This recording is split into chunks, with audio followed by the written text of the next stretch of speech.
The disconnect between what people were saying outside of the Zoom, outside of the feed, outside of the Slack channel, and what they were saying inside was so vast that I began to feel like there's a lot that's not being said and there's a lot that's not being written. And if we are all talking about these things on our own, why isn't anyone writing about them? And then part of my evolution to deciding to become a columnist was thinking, well, someone needs to write about this stuff.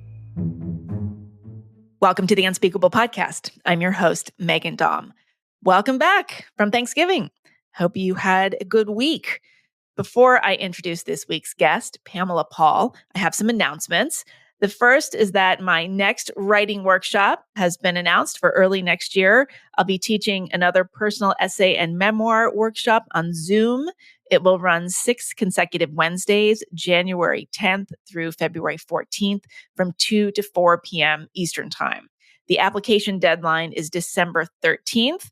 And to apply and learn more about that, you can go to my Substack, meghandaum.substack.com, and find the post about that. You can also apply through the Unspeakeasy website. I have added the writing class onto a menu at the unspeakeasy.com. This is a co-ed class, and it's not like an official Unspeakeasy offering, but I have just added some information about it on the Unspeakeasy website. So you can either go to the Substack or to the unspeakeasy.com and find out how to apply. December 13th is the deadline. Speaking of the Unspeakeasy, we have 4 retreats officially announced for 2024 and are almost certainly going to announce a 5th. What we have as of now are March 2nd and 3rd in Austin. That is a weekend retreat. April 9th through 12th in Louisville, Kentucky. April 20th and 21st in Los Angeles. That's another weekend retreat. Sometime in May, and now this is the one we have not announced yet, but I'm 90% sure it's happening. We will be doing a retreat in the Seattle area. So stay tuned for more about that. And finally, in the fall, October 21st through 24th, we'll be in Woodstock, New York. The guest speakers that are lined up thus far are Sarah Hepola in Austin, the amazing Sarah Hepola, who's been a guest here many times. She's an incredible writer and also the co-host of the Smoke 'Em If You Got 'Em podcast with Nancy Rommelman. And let's see, Nina Paley and Corinna Cohn of the Hetero Dorks podcast will be the guest speakers in Louisville. And I am working on more. You guys want so many retreats. I have become an event planner. And it's never fails to surprise.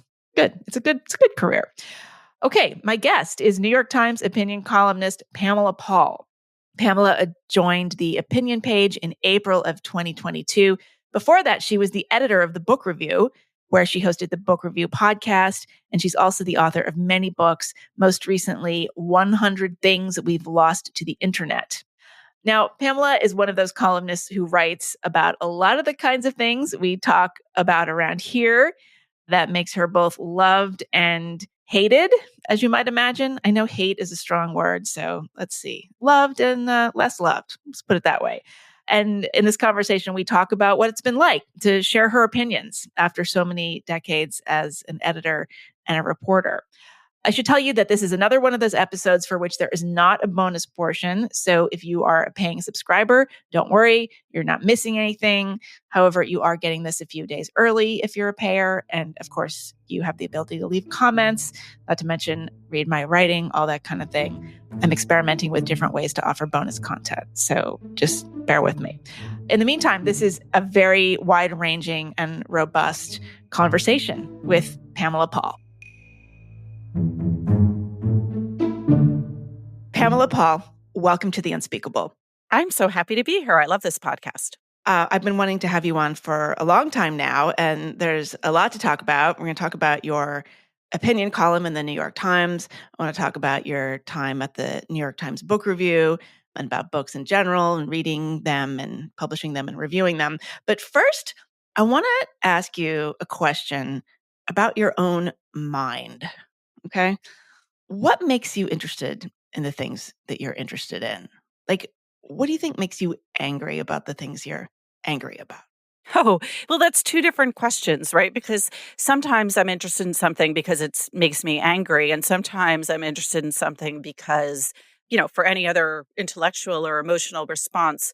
I mean, it's funny, as a journalist, when I'm doing long reported stories, I kind of joke, but it's true that the sort of sadder and more horrible the thing is, the more I'm interested in it. So when I used to do freelance pieces for Vogue a number of years ago before I was at the Times, and I joked that I was on like the least glamorous beat for Vogue. Like I did a piece That's on the best. I wrote freelance pieces for Vogue too. I was like the unfashionable person. Yeah. Oh, I did staph infections. I did, chronic Lyme disease. I did, yeah, I just did everything terrible. And as a freelancer, I was a contributor to Time magazine for a long time. And I remember I would pitch a story to Time and they would say, well, like, that's really just too dark and depressing.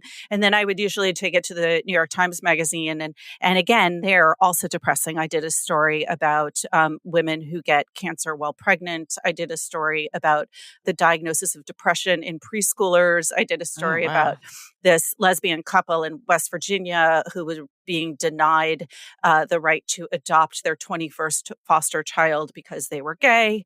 And then if the New York Times would often say, the magazine, that's too depressing, then I would go to Vogue and Vogue would be like, okay. But Anna Wintour cowers in the face of nothing. Yes. yeah, Exactly. yeah.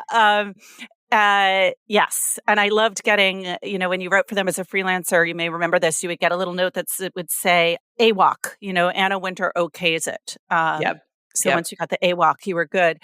So oftentimes I'm very interested in darkness, and that comes to reading as well. Like if someone is dying in the book or has died before the book has come out, I will read it. I just am really drawn to the extremes of human experience. I mean, to say that we live in dark times now is banal at this point, and sometimes I'm wondering, like, is it really dark or does it just seem really dark because of the algorithm? So, we might get to that in a little bit here. But, in terms of your column, so you started writing for the New York Times opinion pages in 2022. Your first shot over the bow, your first column in April of that year, was about cultural appropriation. So you established yourself from the get-go as someone who was going to take on the culture wars. The response was swift and strong from both directions. I think a lot of people were really excited that somebody was talking about this kind of stuff and was clearly going to be talking about it. Others were seeing you as part of the TM problem, the trademarked problem. Hmm. Why did you decide to go in that direction? Well, it's interesting. I actually never used the phrase cultural appropriation in that column, which was called The Limits of Lived Experience, in part because I think that we have all of these catchphrases, right? Woke is obviously another one, where the minute you say this buzz phrase, it sort of shuts down people's brains, right? And they don't actually think about what it is that is being discussed. And the reason I mean, actually, it's interesting. I wasn't going to start with that column. I was going to start with a column about translated literature. I thought it would be a really good way to kind of bridge my move from the book review to opinion.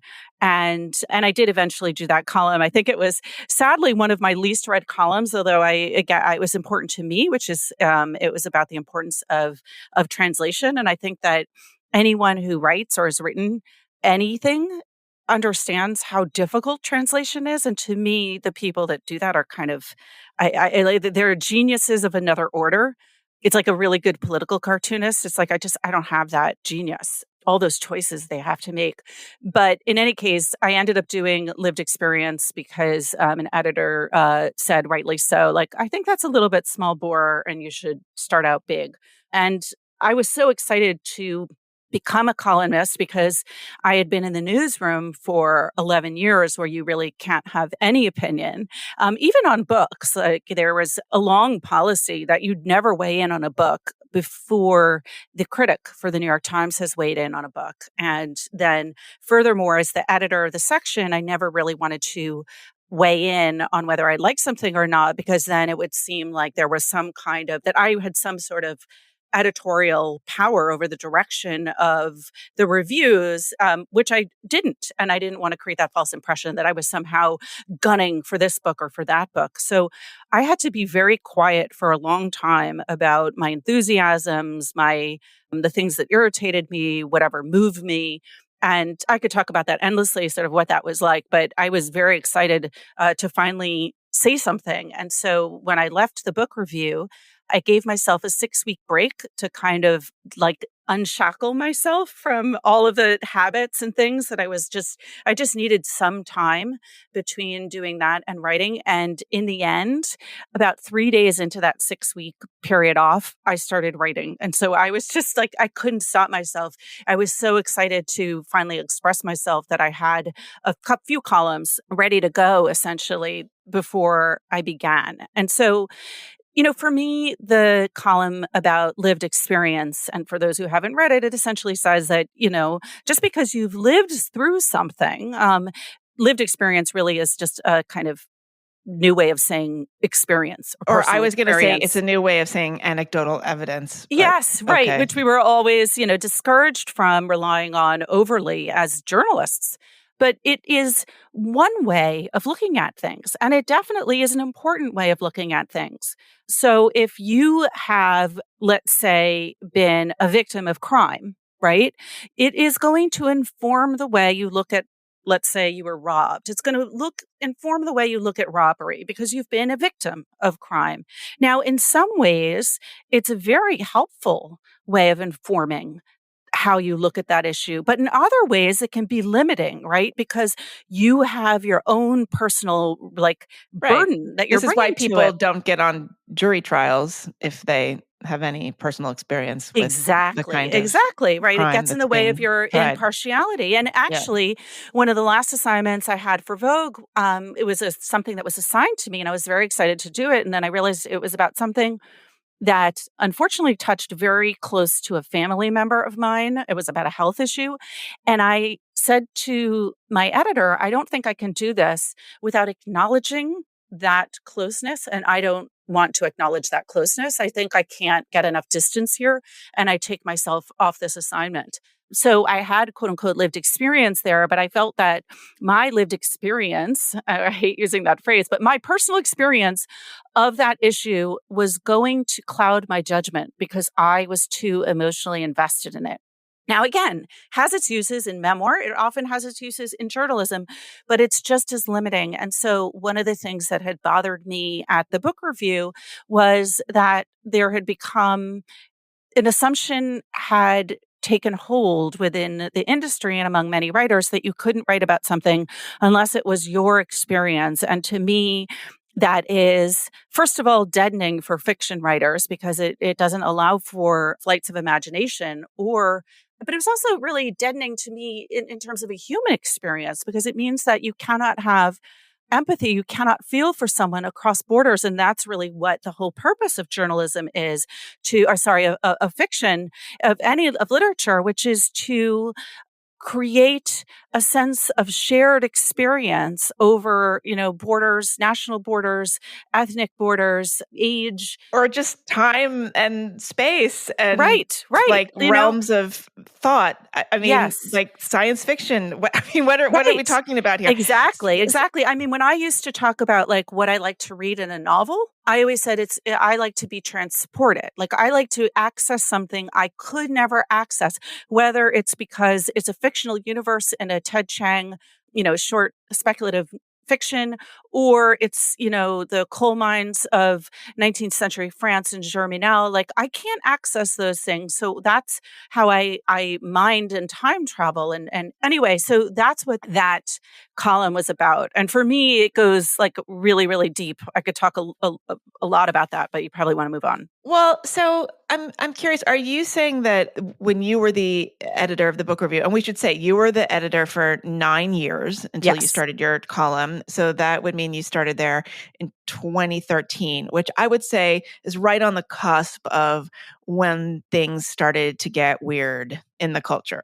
So I started there part-time as the children's books editor in 2011 with a very specific, deal that I would be able to write for Outside the Times. That was 2011. 2012, I was then still the children's books editor. And as is the case with many jobs, it was just an add-on and it became full-time. I was also the features editor, which was a kind of co-deputy position under Sam Tannenhouse. And then in 2013, I did all of the book review. And then in 2016, it sort of enlarged twofold in that it was the daily reviewers, it was the news and publishing report, and it was kind of all books at the Times. And we should explain just for people who might not understand this. So when we say the book review, we're talking about the standalone book review section in the New York Times, which is pretty rare at this point. Most of the standalone book sections in newspapers have been jettisoned. So the Times is one of the few places that still has one. But in the review itself, in that section, the reviews are written by outside reviewers, usually other authors that have been assigned as freelancers to review the books. In the daily reviews in the art section, those are written by the in-house Times staff reviewers. So, and the same book can get reviewed by the in-house staff in that section as well as in the book review. And actually that's ideal. You've made it when you're reviewed. When you get the two. Well, actually, so a lot of that has changed since I left. So now you can't get two reviews. Oh, really? Now the critics rarely run in the daily news pages anymore, and they've been moved into the book review section. But when I was there, yes, and it This is how used to be out to lunch I have been. No, it's okay. Podcasting world. And a lot of this is sort of, esoteric New York Times history, but the New York Times Book Review was a kind of vestigial organ of the days when the weekend Times was a separate entity from the daily New York Times. This is a very much a print-centric thing. So in the same way that in the UK you have the Times of London and the Sunday Times, and they were two separate things, that's what the New York Times had. And the Book Review was the last remaining section from the old weekend Times. And so it was run very independently from the rest of the paper, also because we reviewed the work of our fellow colleagues and therefore needed to have people from outside the Times do that work. And so the staff book reviewers were always part of the culture pages of the Times, and the reporting was seated halfway between culture and the business section of the Times. And so in 2016, what happened is they decided in a digital era, it doesn't make sense for us to have these sort of print-derived lines, which, some people understood and thought was important, but let's face it, the vast majority of online readers were like, what? Why is this book here in one place and there in another? And so that was all centralized in 2016. Okay. So it sounds like a few minutes ago, you were suggesting that the philosophy at the book review suddenly started to be that a writer could not write about something that was not his or her own lived experience. I mean, that sounds a little strong. There's all kinds of books being written all the time. But I would like you to just sort of talk about maybe the evolution in thinking about this kind of thing. Because like I said, you were there. This is a really critical time, between 2011 and 2022, a whole lot changed about the way people think and thought about reading and writing. Yeah. Well, it wasn't, I should say, this wasn't at the book review specifically. This was kind of a larger cultural shift that was happening in publishing and across the arts. Remember there was the whole, the scandal at the Whitney over the painting of Emmett Till. There were a lot of conversations. This was happening in every realm of the art and in media. By the way, this was a painting by a white artist depicting the open casket of Emmett Till, and the criticism was that she had no right to depict this image. I think Yes. that was pretty much it. Yeah. That was at the Whitney Biennial. I think it was in 2018 or 2019, but it may have been 2017. In any case, so this was sort of part of a broader conversation where, we were suddenly having to think about, like, who does it make sense to review this book? Does it make sense to have someone who reflects the exact experience of the author? or the experience described in the book, or does it make sense to have someone come at it from a different angle? And so one thing that had bothered me about reviews in general is that, and when I came in, the biggest question was around sex. It was around like how many women are reviewing, how many men are reviewing. And I really am not that interested in that sort of simplistic sense of representation. For me, what interested me was who reviewed what in terms of subject matter. So I did notice, for example, that when it came to books around the Middle East, it tended to be mostly men. And I thought, well, women also can write about Israel, or about the Middle East, or about foreign policy, or about science. And also, Black writers could write about books that had nothing to do with race, that were just about these subject matters. And for me, I always want readers to be surprised and intrigued by the way in which a reviewer approaches material, not to find it predictable. So I didn't like the fact that we always had, for example, there were like 5 people who always wrote about Chinese literature or about China. And I thought, well, like there have to be other voices out there. So one of my larger strategies was to have people writing about things that, wasn't naturally expected of them. And when I would meet writers, I would always ask them, what's the thing that you would be most interested in writing about that nobody ever asks you to do? Or what do you like to read, that might surprise us? One example of an assignment I made like this is that I had met Siddhartha Mukherjee, and he's a doctor. He's a writer. He wrote Emperor of All Maladies about cancer. He wrote The Gene. He wrote Song of the Cell. And so naturally, everyone's going to assign him medical books. But he told me what he really liked was smart science fiction, like really good speculative fiction. And so when I assigned him something, it was an Ian McEwan novel that had a speculative angle to it, The Nutshell, and that was what I assigned him. So that's the kind of thing that really excited me. And it was really the opposite in many ways of saying, like, let's get this person to write about this thing because we have pigeonholed them in that way, whether it's according to race or ethnicity or, country of origin. I always wanted people to bring a different angle to something. So, what kinds of conversations were you having with people in the literary world during this time about what was going on with publishing, just kind of within the context of these political discussions? The changing dimensions of just kind of the way everybody talked about identity primarily, but all the other things that kind of emanate out of identity. Like, did you think of yourself as somebody who had controversial opinions about this kind of thing, or had it just kind of like snuck up on you?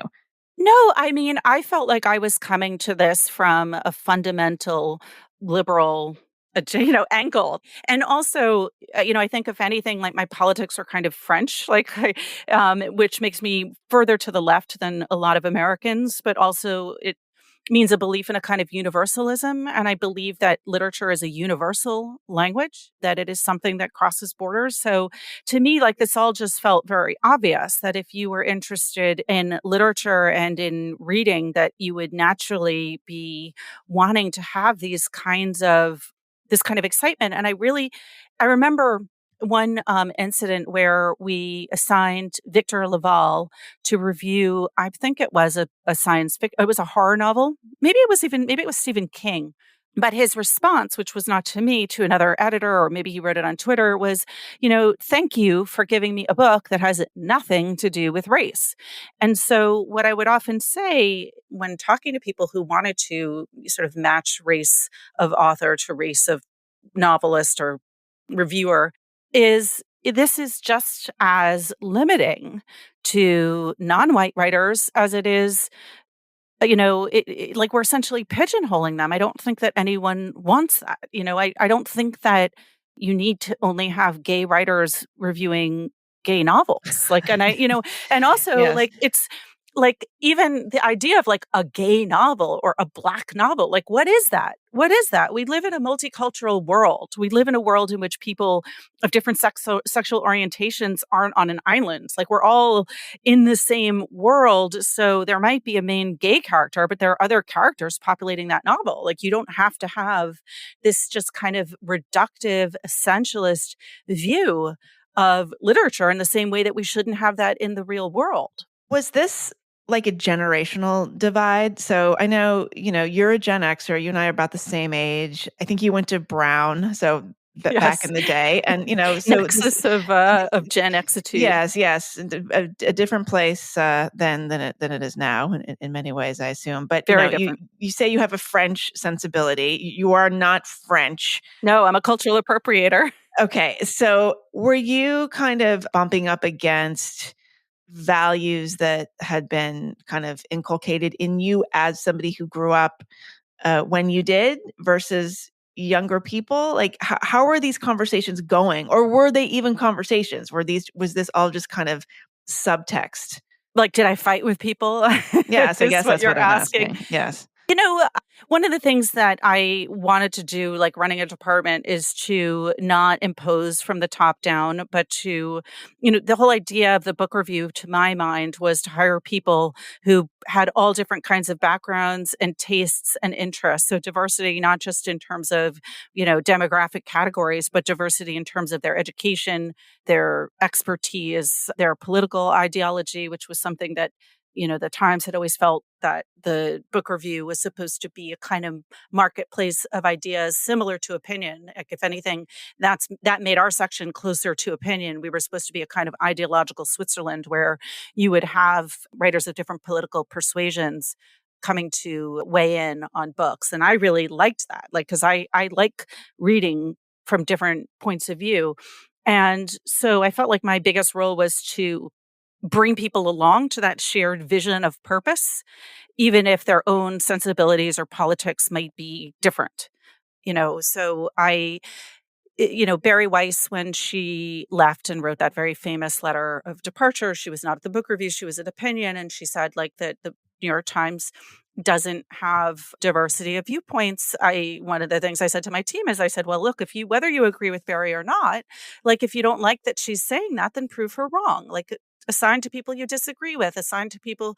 And honestly, like to me, the most exciting assignments were when you didn't know what the person was going to think.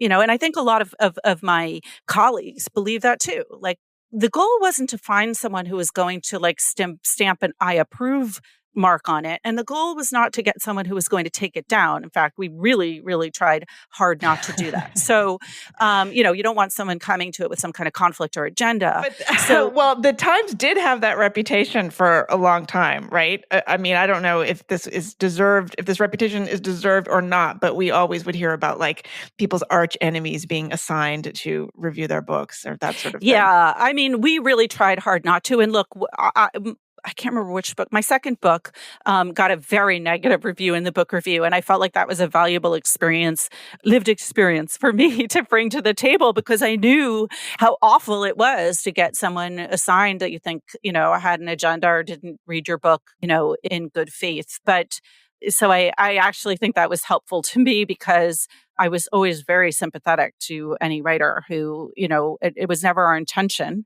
to have that happen, but sometimes, alas, it did. And there was very often the case that we would assign something we loved and our reviewers would hate it.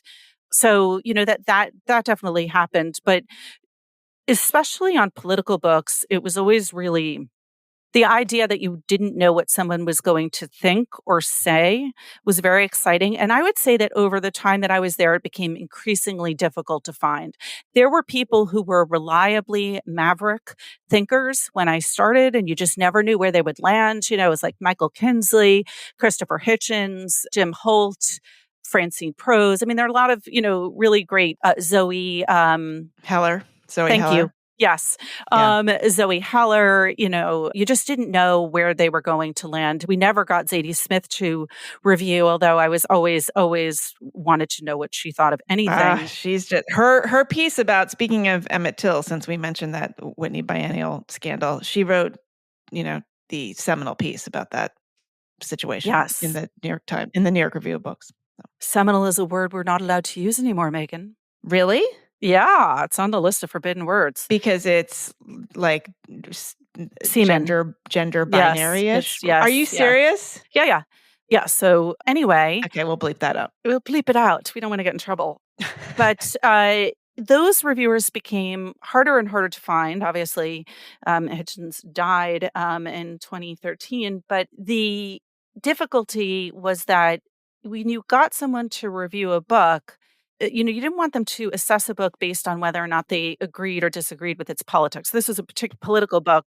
Yeah, and you don't want them to review the author. That's right. what I think that's is happening a that's lot. memoir. That happens a lot with memoir with and anything with fiction. You see it. Yes. And often in a really flattening way. Like this person follows so and so on Twitter, therefore they are a bad person. Or this person has disappointed us. This person, we liked what they did before, and instead of saying, instead of saying they've surprised us, they've disappointed us. Yes, right. Because, it's a very closed-minded way of viewing things. And again, it's reductive. And it just, to me, was the opposite of what the culture should be doing, which is welcoming the unexpected, welcoming dissent.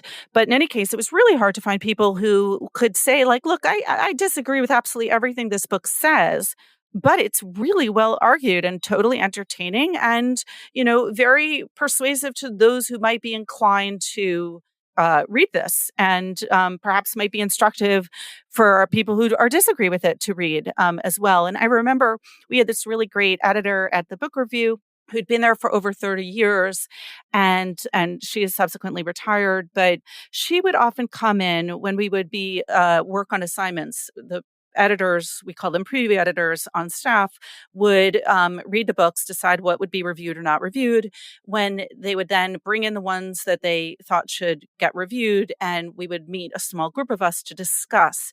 And they would basically present the book and say, this is why I think it should be reviewed, and this is the length I think it should have, and these are my list of names of people. And I, sometimes they would have an order, or sometimes we would talk about it. It became a discussion. But in any case, she would often come in, this longtime editor, and say, well, this book is not my cup of tea, but for people who like cozy mysteries or for people who appreciate this kind of thing. So she was able to see a book's merit beyond her own taste.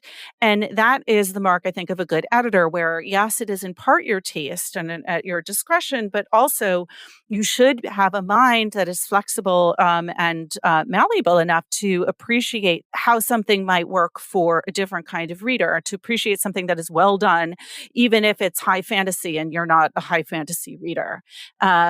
So I think I probably lost track of your question. No, I mean, this applies just like across so many different landscapes of thought here, right? So I want to shift and talk about your opinion pieces, but let's actually sit in 2020 for a minute here. So 2020 was the summer of many things happened. Everyone's happy place. Yes, exactly. I think it was in the spring or maybe it was later in the summer, that Barry Weiss wrote her sort of barn burner of a resignation letter about leaving the opinion pages. I mean, I don't expect you to talk about what was going on in the office specifically during that time, but it does touch on something that you mentioned earlier, which is this atmosphere around not being willing to print opinions that the sort of critical mass on staff doesn't agree with. I mean, we saw this later that summer with James Bennett being fired over a Tom Cotton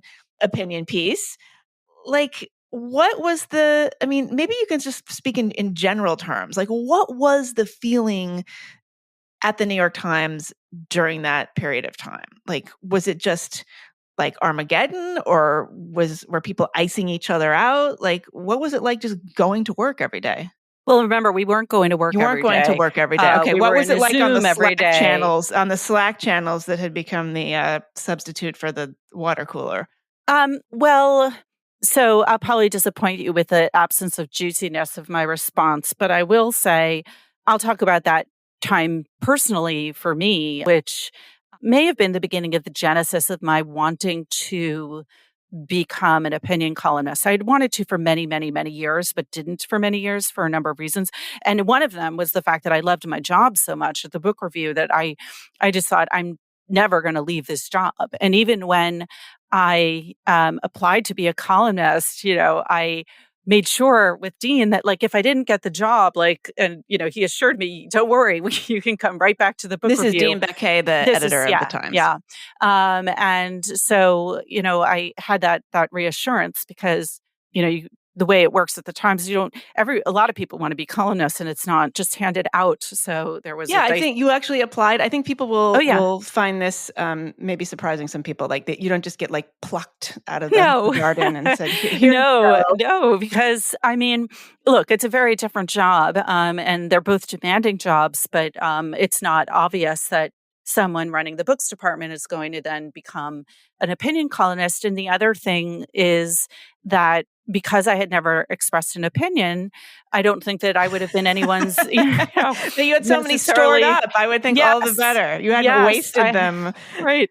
I'd been sitting on them for 11 years, but nobody would know what that was like. And it was interesting because it was almost like stepping out of a closet and saying, this is why I want to be an opinion columnist. And by the way, these are my opinions. This is because, so this might in a way answer your 2020 question, which is that I felt that my opinions and that my priorities were not reflected on the opinion page, which is not a criticism of the opinion page, but it was what I felt like would be an opportunity for the Times. If you feel like you don't have a representation of this, this is what I would like to offer. And this is why I think that it would be different from what you have there now. And so it was funny because I, really had to write kind of a letter of introduction, being like, this is how and where I grew up. And this is why I believe what I believe. And, you asked earlier, why do I think of myself as French? Well, I lived in France. I worked in France. I went to school in France. I go back there frequently.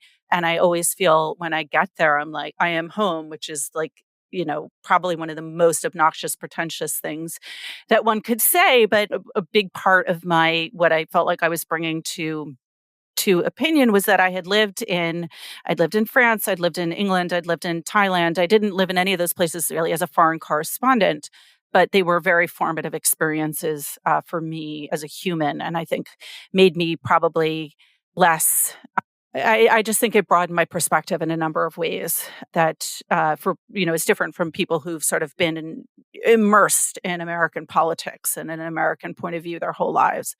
But what I felt like in that year, 2020, generally speaking, was that our lives as journalists, as human beings, became incredibly small. And mine was like the size of a Zoom. And I was in that Zoom all day long from beginning to end. And I think, it was like if you think about that year and you think about what was going on in Twitter and what was going on in Slack, everyone's world became really reduced to the tiniest of echo chambers and in opposition to all the other echo chambers, right? So everyone was hearing only a small thing and not being necessarily exposed to other points of view. And then when they got out momentarily, it was terrifying that these other people who'd been in their own little echo chambers or their own endless Zooms were thinking these things. And I think that that's why so many of us, long to get out and broaden our perspective in some way.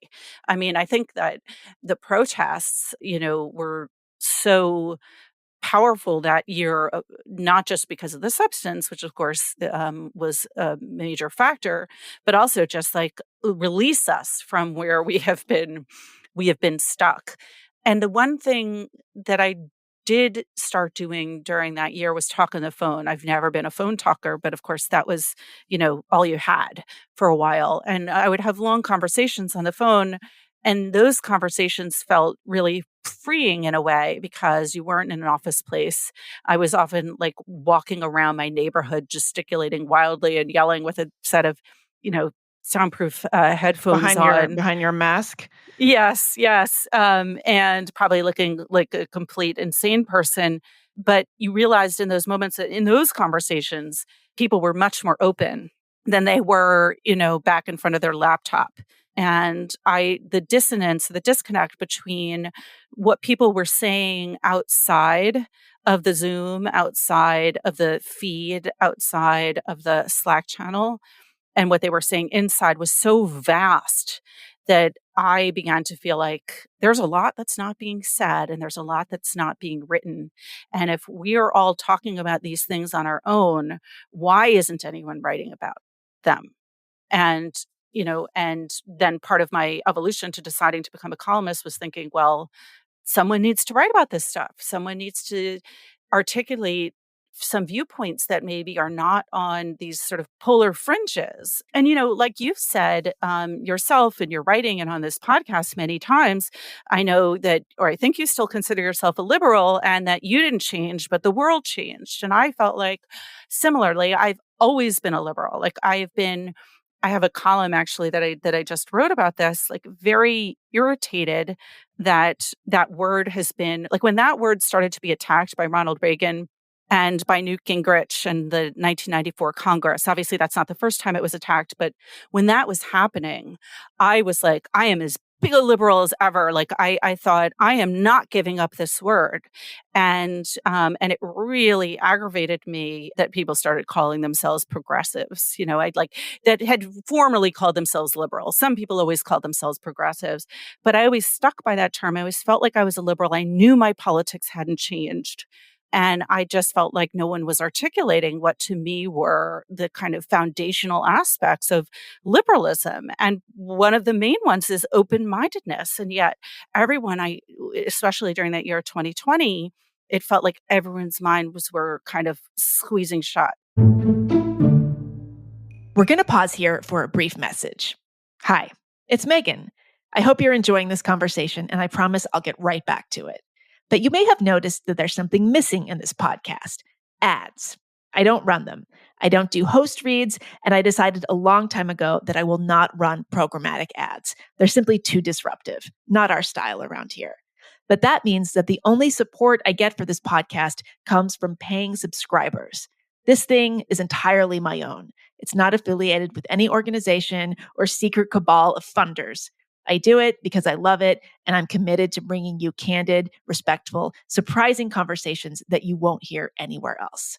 That's why I'm asking you to consider becoming a paying subscriber to this podcast's Substack page, which you can find at meghandom.substack.com. For as little as $7 a month, you can get bonus content nearly every week, access to my new writing, the chance to participate in comments, and a lot more. If you join at the founding members level, you can meet me almost every month for a listener's Zoom hangout, where we talk about the show and discuss how to pronounce my last name. To do that, go to meghandom or meghandaum.substack.com. That's MEGHANDAUM, and join us. It helps me out tremendously. So thank you. And now back to the interview. It felt like everyone's were kind of squeezing shut. Yeah. Open-mindedness and also a willingness to let people be who they are, right? Like not policing other people. I mean, that kind of like that, the purity policing that like we grew up associating with fundamentalist Christian right has been taken over by modern progressives. Right. Well, also, and like the idea of like deplatforming people or like not wanting to hear them or saying that their words are going to harm them, that to me was so anathema because I was never, we didn't have a debate team in my high school, so it was never an option. But I never learned to do all of that. I wish I had. But what I did find is that it's incredibly stimulating to read an opposing point of view. When after I lived in Thailand, I came back to New York and I worked at Scholastic, and my boss at the time forced me to get not just the New York Times every day, but the Wall Street Journal every day. And I'd never read the Wall Street Journal.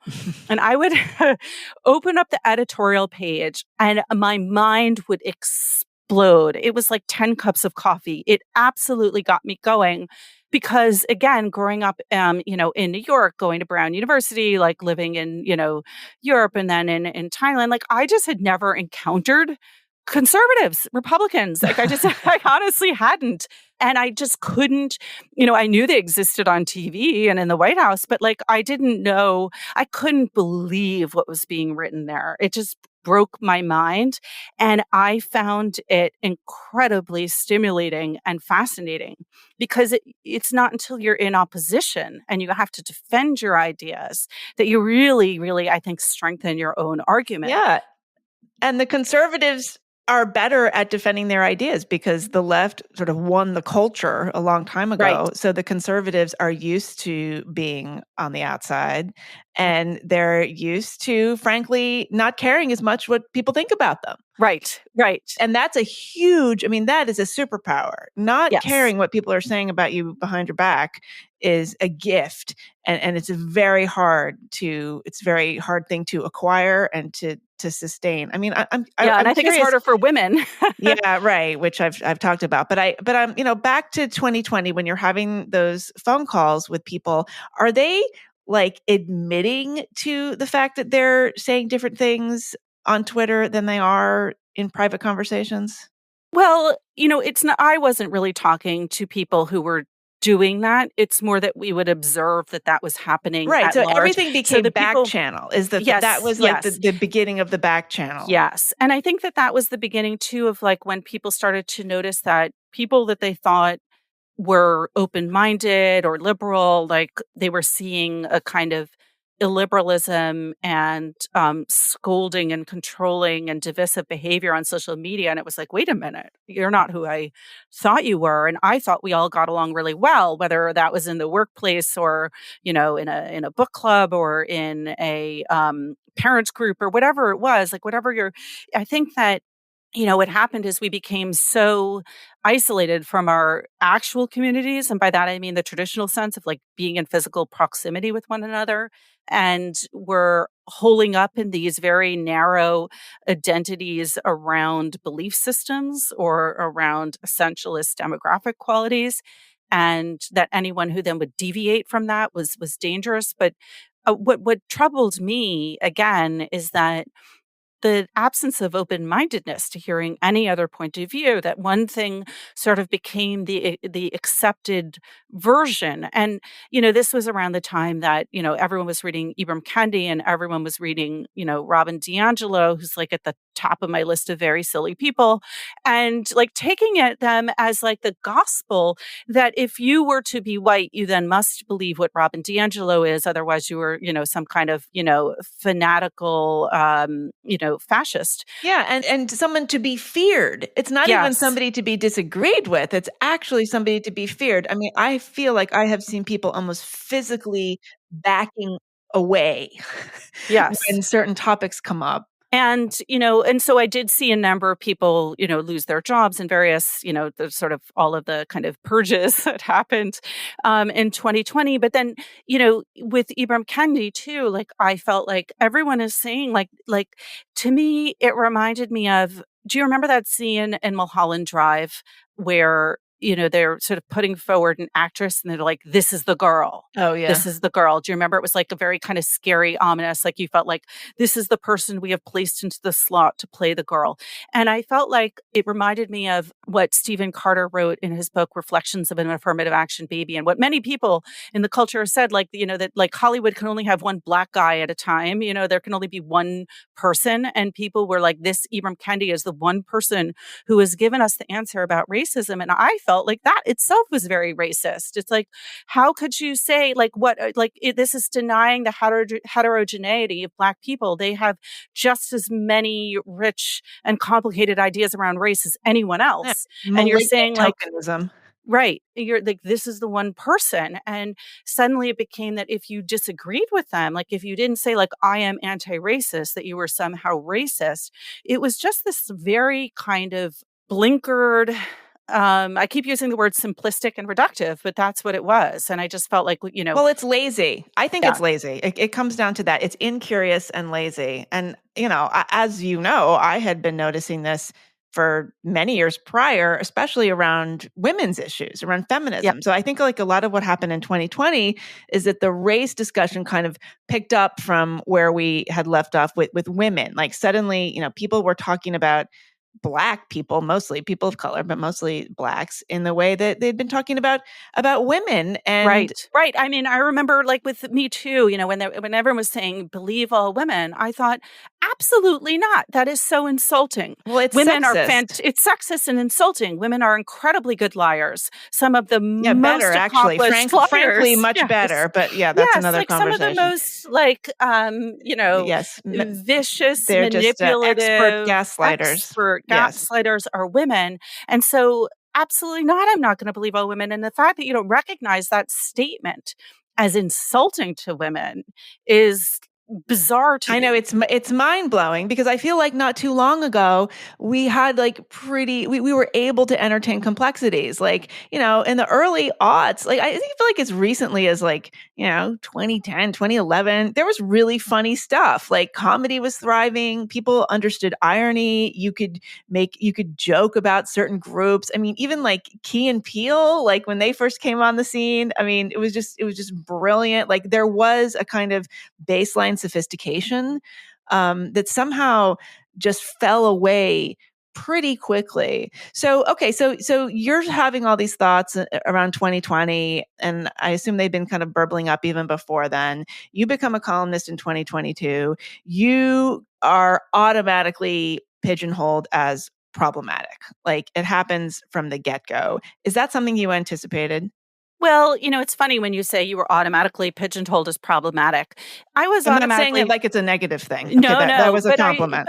But I mean, here again, like we're talking about these microcosms that it's one that you and I happen to be, in to some extent, which is like the literary, very online world of journalism.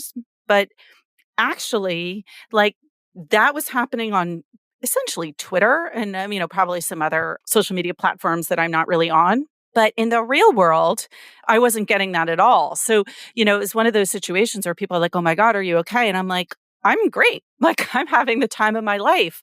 This stuff happens on Twitter. In real life, what I'm getting is, a million emails and messages and phone calls and lunches of people that are just so happy to hear what I have to say, to see that opinion expressed. And I'm not saying there wasn't some criticism too, but by and large, the feedback that I have gotten has been enormously positive.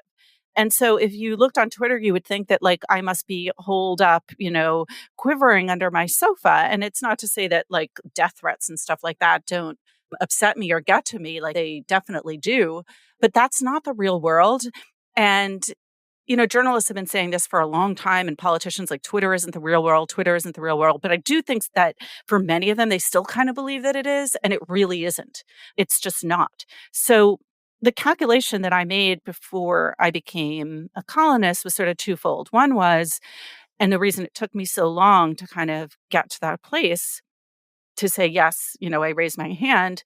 One was that I would have to write what I believe to be true, no matter what the blowback, and that I would never, ever let that move me from my own compass, my own moral compass of what I felt like was true and right. Now, it's not to say that I'm always correct, but in my mind, I am always writing what I think is true, not what I think like, oh, it would be good to say that, or I should say this, or like people would really like it if I wrote X, not to try to build a following. And so when I applied for the job, I said, there are a couple things that I really want if I get this job. One is I want to be able to go off Twitter.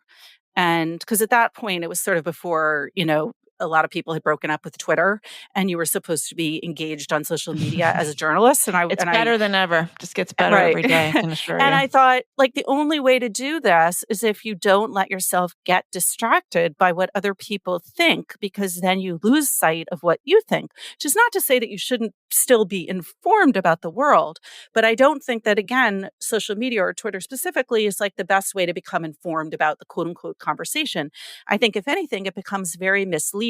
And it is all too tempting to try to write to appeal to some faction on Twitter. Like in the early days of Twitter, we all remember what it was like when you said something, about like Butterfingers or, about, a toy that you liked from Toys R Us in the 80s. And you would get all of this feedback like, yay, you, and oh my God, me too. So much blah, blah, this. blah. Right. And it would completely push your like internal junior high school button and you'd be like, yay, I won the cafeteria. And so like, that's a very seductive draw. For all of us, because we're just human, like it's dopamine. So I knew that if I paid attention to that, it would lead me astray from saying things that I felt like people might not like, but that I nonetheless felt like I needed to be said. And so anyway, so I said, I'm not going to go on Twitter if I do this. And I'm going to try to write what I think is true and what I think a lot of people believe, but are afraid to articulate again because they're scared. And again, I also want to say, like, I understand that fear. Like, I had that fear, but I just decided, like, 5% of me was like, well, drag the other 95% of the, cowardly you along and do this because it's important. It's more important to speak out and say what you think than it is to be silent, because when you're silent, it's, I hate the word complicity, but it starts to feel like a silent agreement. Right. And I was like, I don't agree with these things. Yeah. Well, as I've said ad nauseum, if the smart, thoughtful people don't speak up, the stupid, thoughtless people are happy to do the job. But brilliant, very good thing to. But, I like that. It's like the smart people are smart enough to keep their mouths shut. That's been the problem. Right. So we have well, a lot of stupid people talking. But like, so we're not that smart, Meghan. Right. I know. I'm like me. I'm mid smart. But like, the Twitter thing. You are right about that. It's also true that, unfortunately, a lot of major cultural institutions, a lot of gatekeepers, people with a lot of influence still look to social media as a weather vane. And, you've got like a publishing industry that still has not figured out that there's a lot of money on the table, frankly, and a whole lot of readers out there whose interests are not being served, and it's operating in an echo chamber. I mean, Absolutely. I'm really curious about your thoughts about the state of publishing. We're recording this on November 16th. Last night was the National Book Award ceremony. Authors had organized to make a statement calling for a ceasefire. A couple of sponsors pulled out. Just looking at the finalists and the winners for those awards, it's a very different landscape than it was even 5 or 6 years ago. Very different. Completely different. I do think that, reading is a pleasure and reading is informative, but reading is not cable TV and it's not Twitter. And I think that sometimes publishers have gone a little bit astray in equating those things, because like with cable TV, we know that people turn on cable news, the very small number of people who actually watch that stuff, and I'm not among them, they do it to reaffirm their beliefs, generally speaking. I don't think that most readers are really drawn to reaffirming their beliefs. I think most real readers either want a great story, something fun, entertaining, diverting, or they want to learn something new. And so in general, people like just to publish a book that says like, I think X and you should too. Like, I don't think, the sort of a virtue signaling version of a book, I don't think that a lot of people are that interested in it. And I also think that people are fundamentally, especially when it comes to fiction, interested in story. And so, peopling things with a political message that isn't carried through by real complicated characters and good storytelling isn't going to sell books. The problem is that it will get a lot of media attention, because you have a kind of myopia within the publishing industry that is then reflected in a myopia in the media and a myopia sometimes among, the other gatekeepers, the librarians, the book buyers, et cetera, that all think that they are on a mission to create a better society through the lens of books. And that just generally doesn't get a lot of people buying books. I mean, really, you see. But when are they going to figure that out? I think that they are figuring that out. I mean, I think that, there are these various consolidations going on, in streaming TV too, for various reasons. And in publishing, there are economic pressures. And so they really do need to figure it out, that people respond to original storytelling. I mean, there are White Lotus, for example, which I really loved on HBO. there was a lot of irony in that and satire and complexity. And some people didn't like it, found everyone very unlikable. It wasn't palatable. But I do think that kind of storytelling, that kind of complexity, trying to get you to sympathize with people that might not be, quote unquote, in the, likable sort of bucket of humanity because they're wealthy or good looking or whatever other evil thing that they are, that's what people want from books. Like, people do respond to that. And if you look at the books that are actually selling, especially in terms of fiction, like, some of it is really good and complicated literature. A lot of it is genre. I mean, one of the columns I wrote this year was about Colleen Hoover, who became a big TikTok phenomenon. She writes mostly romances. It's not a thing that I have read since, I don't know, since Sweet Dream Romances, Sweet Valley High. Yes. Well, there was Sweet Valley High, but there was also Sweet Dreams. Oh, I don't know what that was. Oh, it's a little romance line for teenagers. It was like, for middle school, for junior high. Yeah. Exactly. Sweet Valley Junior High. So it was like Young Miss magazine. Remember that era. Yes. But the Colleen Hoover. Colleen Hoover. So Colleen Hoover, it had been written a number of times, people had written about how she became a phenomenon, which was on social media. But I thought, well, there's got to be a reason people are reading these books, right? And so I read them to try to understand that. And there's no lesson to be learned in a Colleen Hoover novel other than, it all works out happily in the end. It's just pure diversion with a bunch of, pathos and bathos in the middle of, and very sexy, very hot. Yes, very sexy, very hot. Yeah. And, and then crime novels continue to sell despite, the police being, supposedly evil. People still like a good detective hero. I do think that the publishing industry, I think at heart they know this. The success of David Grann, who applies, really great storytelling to historical, events. Again, people really do want a big, a great yarn. I don't know. I just think that at some point there will be a reckoning, to use a loaded term, where, you just have to, ultimately, it's a business for them as much as it is an art. Yeah. And they have to figure out a way to have the art be powerful enough to engage people beyond a simple political message, and the commerce engage enough people, again, almost despite zero political messaging. Right. I mean, the story we often hear is that, older, more senior level management, publishing executives are afraid of their staff. It's a generational divide. I mean, we've had examples like at Hachette, for instance. I think when they were going to publish the Woody Allen memoir, you've got junior staff, kind of rank and file, walking out, threatening to quit because it's an unsafe environment for them, to be working in a publishing company that's publishing certain books. I mean, it is. It's you can't even make this up.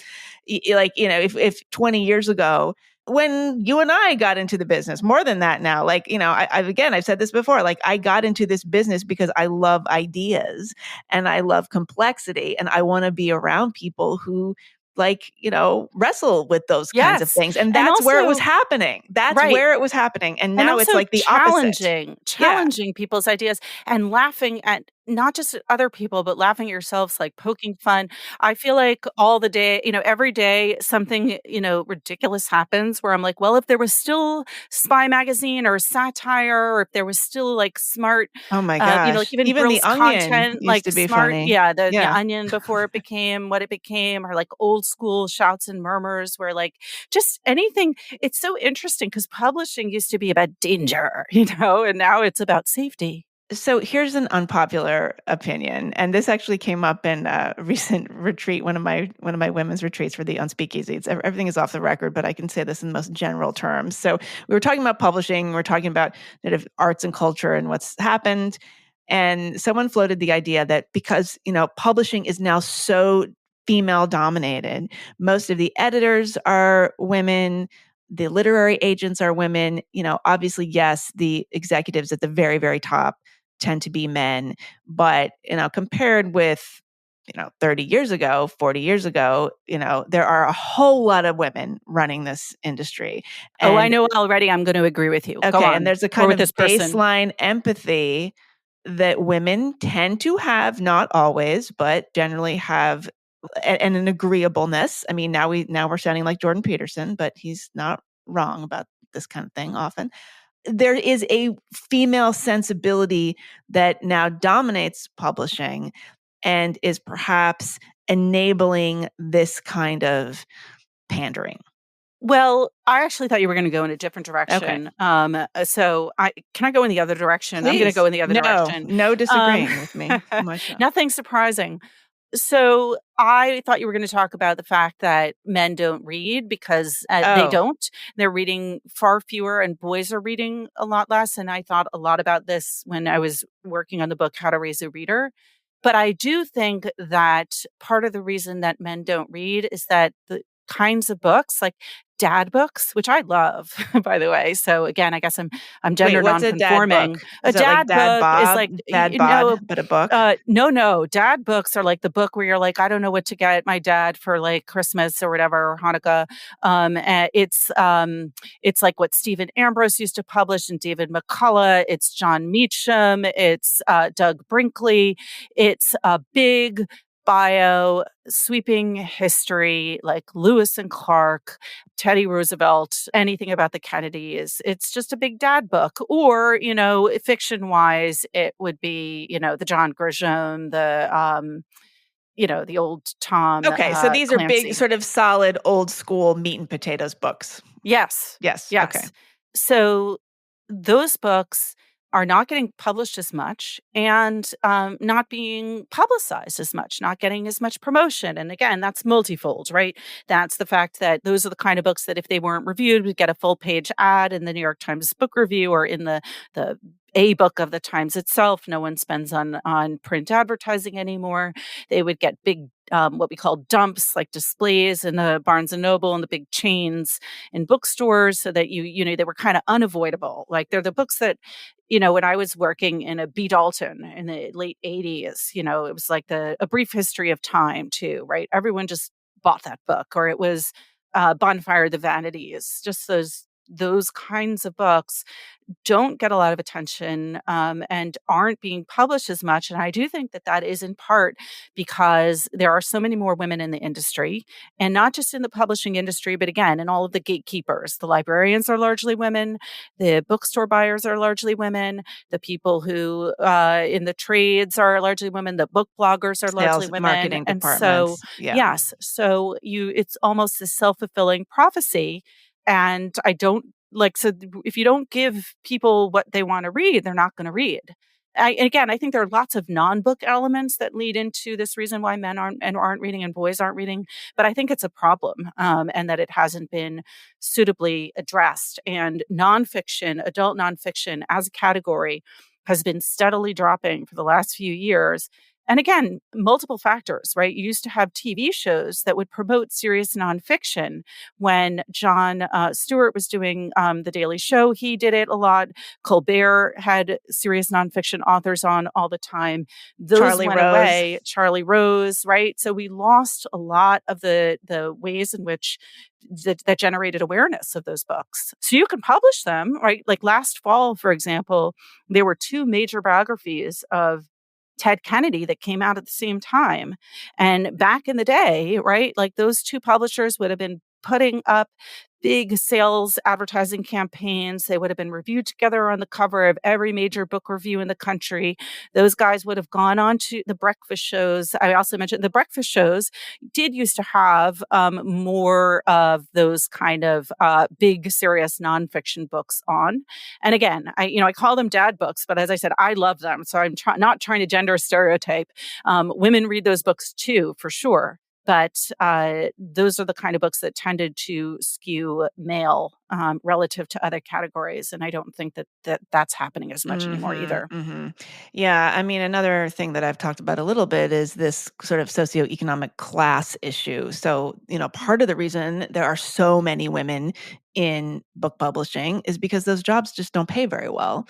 So you're going to over-index for a certain kind of a certain like class level woman, like somebody who maybe has family money or has a spouse or a partner who's earning a lot of money and can allow them to live in, one of the most expensive cities in the world and make a pretty middling salary. Yes. And that's why you have white women of a certain ilk in these jobs. It's not because there's some grand conspiracy to keep other people out. I mean, this is the other thing I say. People go, "Oh, publishing, it's so white." Well, yeah. And believe me, they would love to have more Black editors. At this point, if you are... No, it's it. Yeah, you could write your ticket, basically, if you are a Black person who wants to be in publishing. But, most people when can't afford it. When I graduated from college, it was, I couldn't afford to go into publishing because the starting salary at FSG was $14,500. I think that's still the starting salary at FSG. But practically, it was 17 or 18. And I only was able to start at Scholastic after moving back from Thailand because that particular job was half editing and half business side and paid $24,000 and paid overtime. But yeah, unless, and if you don't have a parent who lives in the city and can afford to live with them, it's impossible. No, I think people just don't get this. I mean, my first job, I worked at Condé Nast, my first job out of college, and the starting salary was $18,000. And I remember the woman in HR said, "Well, that's the salary, but I mean, obviously, you're not going to live on that. I mean, that's not how it works around here." Like the assumption was that you had a trust fund or your parents were paying your rent for your, little studio in your doorman building. Right. In Manhattan. I mean, even then it was less expensive. Like my first apartment in New York, I had a share in the East Village, but my room was only $400. I know, my room was $500. Yes, in Morningside Heights with roommates. Right. So if you could make it work, kind of. It's kind of, but I mean, 18,000. Yeah, right. It was still. I mean, we had all these weird perks at Condé Nast, like if you worked past, this talk about OG. Like if you worked past 8:00 or something, you could get a town car. You could call a car service. Or no, that's not true. You know what? Sometimes you could, but you could take a cab. That's what it was. If you worked past 8 p.m., this is so like a throwback to like the women's, all the girls working at these, women's-y companies. So you could take a cab if it was after 8:00 and you could expense it. So what we would do, or at least what I would do, would be to take the subway and then expense it anyway and say that I lost the receipt and get reimbursed for cabs that I did not take. Well, remember there was that Sloane Crossley collection. I was told there would be cake. Yes, right? Of course. I remember going to events depending on whether there would be free food, because I couldn't afford to buy. You could just subsist on canapes. Exactly. Yeah. And Sloane was a book publicist. Right. She knew. She was a great publicist and then became a great writer. Yeah. Yeah, I know. There's a lot of the 90s. I know. The 90s. But yeah, and we'll wrap this up in a minute. But I think that the future of publishing is something that is very fascinating to me because I feel like there is such hunger for, books that really wrestle with ideas the way they used to. And I don't know when, sort of big mainstream publishing is going to catch up. And I'm curious too, like, what do you think about all these little sort of, boutique-y, heterodox houses that are popping up? I mean, we have the Heresy Press, which I believe you've written about, and I'm actually on the board of their mission. It's a new small press. Their mission is to publish fiction that does not adhere to the sort of new rules of publishing. I mean, what do you think about all these little enterprises? I mean, I think that if as with any startup, I hate to say this, it's like beverages. It's all about distribution. So and building awareness. So if you are able to create something good that people are aware of and can access, then I think there's a lot of hope for it because small publishers, have done pretty well, actually, even in the era of big conglomerates. What worries me is the distribution systems, right? Because self-publishers can do well on Amazon, but, it's a system that's a little bit weighted in various, inexplicable ways towards people who are somehow part of the Amazon ecosystem, right? And then there are fewer independent bookstores. I mean, the independents have had a resurgence, but sometimes they're quite small. It's about if they can get these books distributed and have people be aware of them and the quality is there, then I think that there is hope. And if the reviewers, although how important is reviewing too? Because that's the other thing is like if you're self-published, and a lot of people are trying to make a case for self-publishing these days, and they do have a case, but you're still not going to get reviewed in the New York Times. Right.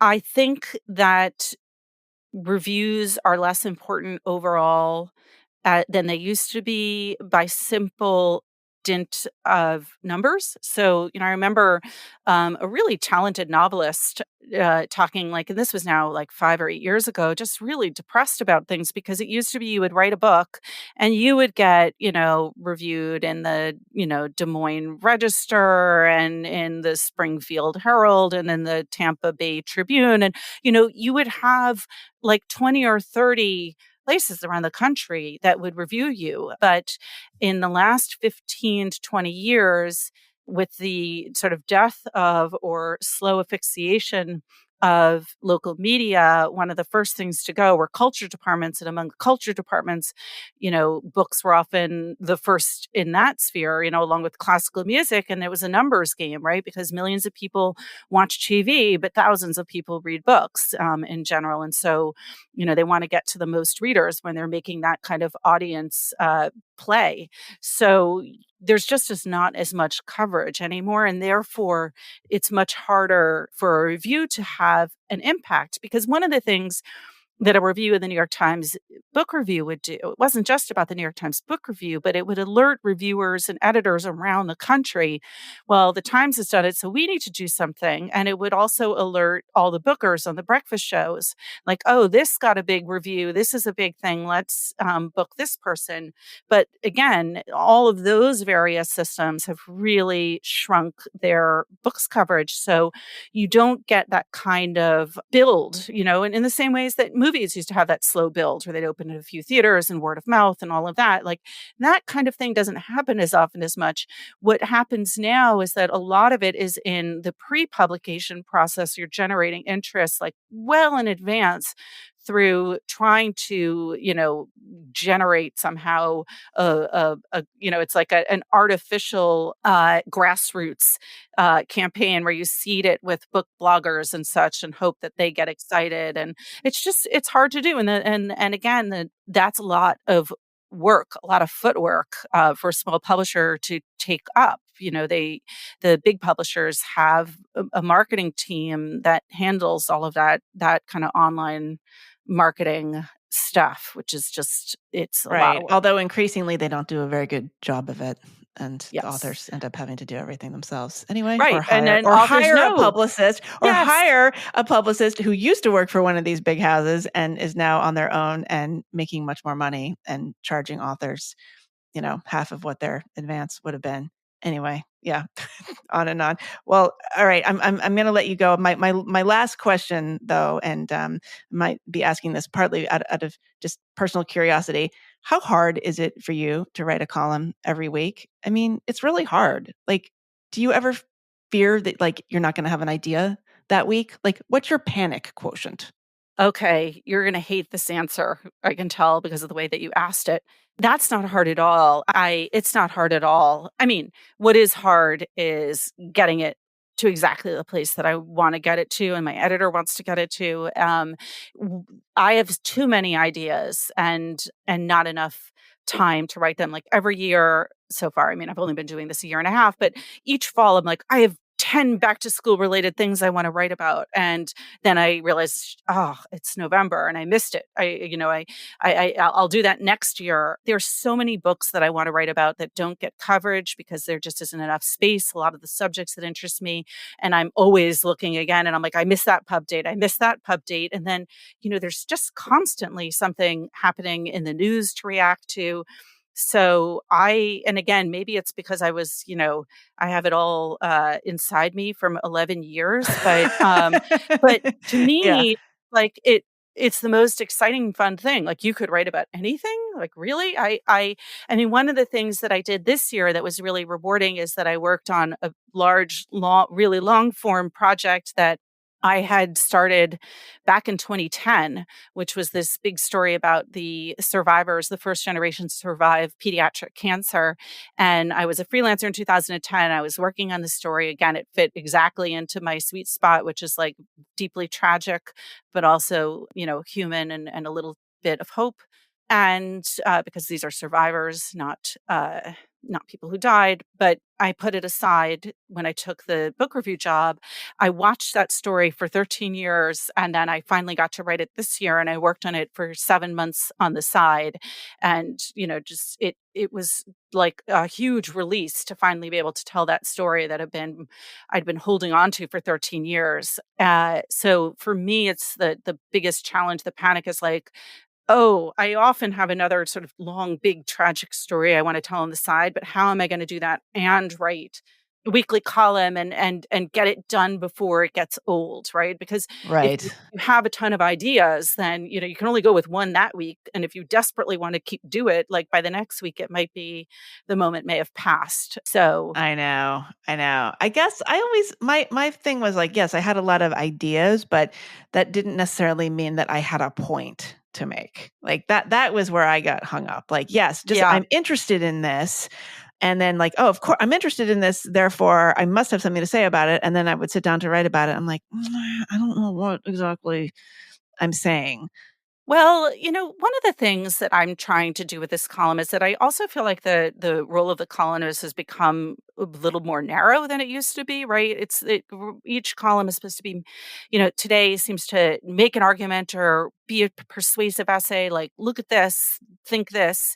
And I wanted to do columns that were more in the vein of observation, like cultural observation, kind of a modern day take on Russell Baker. I mean, if you look back at Russell Baker's columns, his old columns, which everyone loved back in the day, like no one, like it is so far removed from what anyone does now, which is like he would almost write about like nothing, but it was observational, it had insight, it had humanity, it was a snapshot of a moment in time, and I would love to be able to do more of that. It's just there's such a different expectation now, but I try to bring some of that in. Or sometimes I also, again, when pitching myself as a columnist, I said, like, I don't always want to get someone to like think what I think. I mean, it would be nice, but like, they don't have to.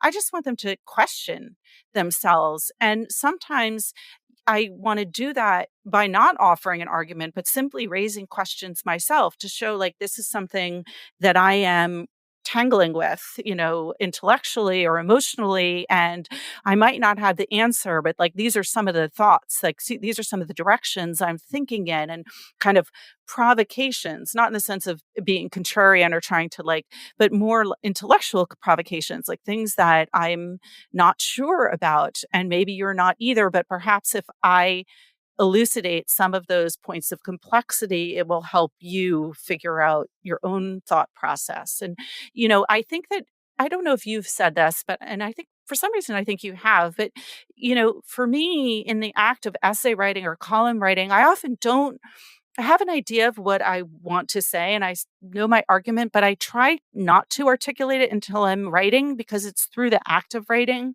that I really come to flesh it out. I'm sort of thinking while I'm writing. And for me to overthink it before I start writing is it's almost like letting the air out of a balloon, or like the fizz out of a carbonated beverage. Like I need that bottled up kind of question and curiosity that's driving me to figure it out, to be able to write it and get there. Yes. I don't think I said that. It was Joan Didion who said, I write in order to figure out what I think. Well, Meghan Daum, Joan Didion, yeah, whatever. 6 of one, half dozen of the other. But yeah, no, I know what you mean, and I think it's something I really appreciate about your columns, which is that you take an approach that I often do, which is that I'm making a suggestion. I'm not trying to convince somebody of something. I'm suggesting that maybe we think about it this way, or like I'm inviting them to come along with me as I sort through my thoughts, and you do that a lot too, which I really appreciate. So.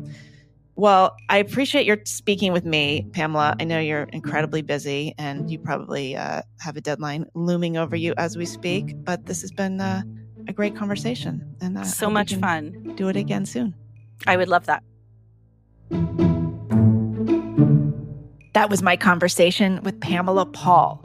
She became an opinion columnist for the New York Times in 2022, and she was previously the editor of the New York Times Book Review. She's the author of many books, most recently 100 Things We've Lost to the Internet.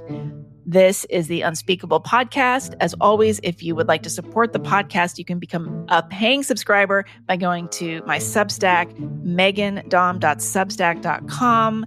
I try to give you as much bonus content as possible. And in any case, that's where you can join the listener community, leave comments, have access to my writing, my very exclusive writing that nobody gets to read except the paying subscribers. What else? I won't go through it all again, but the Unspeakeasy, we have 4, almost 5 retreats announced for next year.